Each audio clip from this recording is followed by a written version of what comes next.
על סבתא שלי. נגיד ממש אמרו שהיא הייתה צעירה שנראתה כמו אינגריד ברגמן.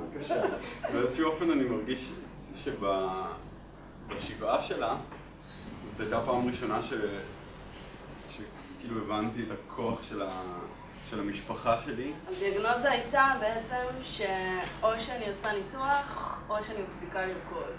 מצאתי את עצמי בהרבה רגעים בתוך החדר, לבד, או עם מראה או בלי מראה, כך או כך זה היה עם עצמי, ואמרתי, רגל ימין היא רגל טובה, רגל ימין היא רגל חזקה, רגל ימין היא רגל מוצלחת. באמת מה שקורה כרגע, שחזרתי לרקוד בלי לעשות את הניתוח. אני חושב שהחוויות האלה הן חוויות שהן קורות במיוחד כשאנחנו לבד ובטבע.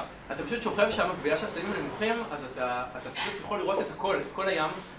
ולא יודע, כאילו ברגעים האלה אני באמת מרגיש, אני ממש זוכר יום ספציפי שהייתי שם, והרגעתי שאני לא צריך להיות בשום מקום אחר, לא צריך כאילו, פשוט טוב לי איפה שאני.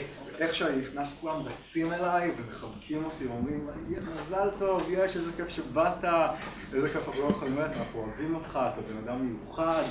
וברקע אני פתאום שומע את השיר גולד של סקנדל בלט, שזה שיר שלא משנה מתי אני שומע אותו, אני לא יכול לשמוע לחייך, הוא פשוט עושה אותי שמח. והם צועקים, מטר, אנחנו אוהבים אותך, אתה מלך, אתה מלך, אתה מלך, אני מלך, אני מלך! מה